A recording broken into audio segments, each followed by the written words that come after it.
مسلمان کی تعریف یہ ہے مسلمان کی کہ جو مسلمان ہیں وہ ایک دوسرے کے ساتھ محبت کرتے ہیں، اور اب یہ اصول کم سے کم رفقا اپنائیں، اس مشن سے تحریک سے تعلق رکھنے والے اپنائیں، حتیٰ کہ سارے پاکستانی اپنائیں، پھر پوری امت مسلمہ کے افراد اپنائیں۔ ایک دائرے سے شروع کریں، پھر بڑھاتے چلے جائیں۔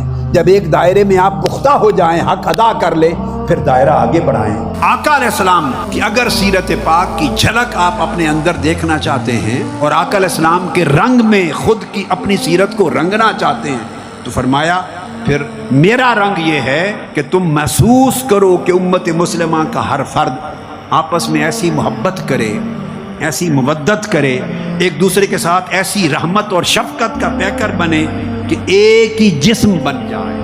آپ کے احساسات، آپ کی فیلنگز، ایک دوسرے کے ساتھ برتاؤ، ایک دوسرے کے ساتھ کنسرن۔ اب میں آپ کو کم سے کم دائرہ تو رفقا اور وابستگان کا ہے نا، کم سے کم تنظیمات کے لوگ بھی سنیں، رفقا بھی سنیں، اور ساری دنیا میں جہاں ہم سے کوئی تعلق رکھنے والا، میری نصیحت سننے والا، میری نصیحت کو قبول کرنے والا، دائرہ عمل کا بڑھاتے چلے جائیں۔ اصول یہ ہے کہ آقا نے فرمایا اگر جسم کے کسی ایک حصے کو تکلیف ہو، تھوڑا نکل آئے، زخم ہو جائے، تو درد سارے جسم کو ہوتی ہے۔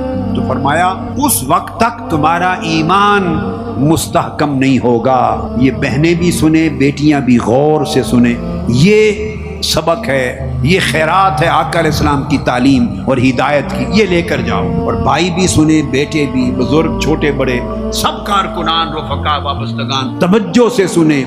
آج سے اپنا ایک دوسرے کے ساتھ برتاؤ کا طریقہ بدل لو، اور آپس میں آپ ایک دوسرے کے ساتھ ایسا کنسرن، ایسا احساس پیدا کر لیں آپ کہ دوسرے کو تکلیف ہو تو درد آپ کو۔ یہ جو گھرانہ ہے منہاج القرآن کا، یہ جو غلامان مصطفیٰ کا، عاشقان رسول کا، یہ حضور کے غلاموں کا منہاج القرآن کے عنوان کے نیچے جو گھرانہ ہے، پوری دنیا میں کم سے کم اس دائرے سے تو شروع کرو۔ اور پاکستان جو ایک گھرانہ ہے، پاکستانیوں جو سن رہے ہیں، اس اپنے پاکستان کے گھرانے کے دائرے سے تو شروع کرو۔ اگر یہ درد محسوس ہونے لگے، دوسرے کی پریشانی، دوسرے کی بھوک، دوسرے کا قرض، دوسرے کا الجھن، دوسرے کی تکلیف، اس کا درد آپ کو محسوس ہونے لگے، اور اس اصول کو اگر نافذ کر لو تو دیکھیے خیر کتنی بڑھتی چلی جائے گی۔ سمجھے کہ ہم نے آقا علیہ السلام کا رنگ اپنی زندگیوں پر چڑھا لیا، ہم ایک دوسرے سے بیگانہ ہو گئے۔ اگر یہ بیگانگی ہی رکھنی ہے تو یہ بیگانگی تو میرے بھائیوں اور میری بہنوں اور بیٹوں اور بیٹیوں، یہ بیگانگی تو بڑی وافر مقدار میں سوسائٹی میں پہلے موجود ہے۔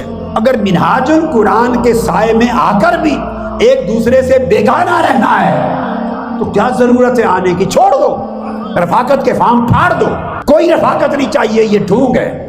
ارے مشن تو میں نے اس لیے شروع کیا کہ بیگانگی سے نکلو اور یگانگت پیدا ہو جائے، ایک دوسرے کے بن جاؤ، دل ایک دوسرے کے لیے تڑپے، دلوں میں ایک دوسرے کے لیے رحمت، محبت، مودت، شفقت۔ بھائی شفقت و محبت کے سوداگر بنو گے تو پھر یہ محبت تم سے آگے سوسائٹی کو بھی ملے گی اور سوسائٹی بھی فیض یاب ہوگی۔ لہٰذا رفاقت کا مطلب ایک دوسرے کے ساتھ اخوت، محبت اور مودت ہے۔ اللہ تبارک و تعالی ہمیں یہ حال عطا فرمائے، ہمیں اس حال سے نوازے کہ جس کے صلے میں اللہ پاک کی محبت ہمیں نصیب ہو جائے۔ اب آپس میں بیگانوں کی طرح شکوہ شکایت کرنے والے بن کے رہیں گے یا ایک دوسرے کے احساسات اور جذبات کو اپنی جان کے ساتھ ملا کے رکھیں گے؟ تبدیلی کریں گے کہ نہیں؟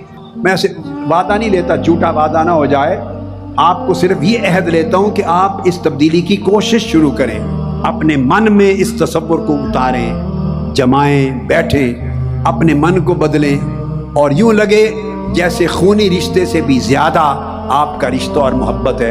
آپ محبت کا یہ فیض آپس میں قائم کریں گے تو یہ فیض پھر پوری سوسائٹی میں پاکستان کو بھی پہنچائیں گے، پھر امت مسلمہ کو بھی پہنچائیں گے، اور پھر عالم انسانیت کو بھی پہنچائیں گے۔ اللہ رب العزت ہمارے احوال اور ہمارے اخلاق اس طرح کرے کہ ان پہ آقا علیہ السلام کے احوال و اخلاق کا رنگ چڑھ جائے۔ وما علینا الا البلاغ، والسلام علیکم ورحمۃ اللہ۔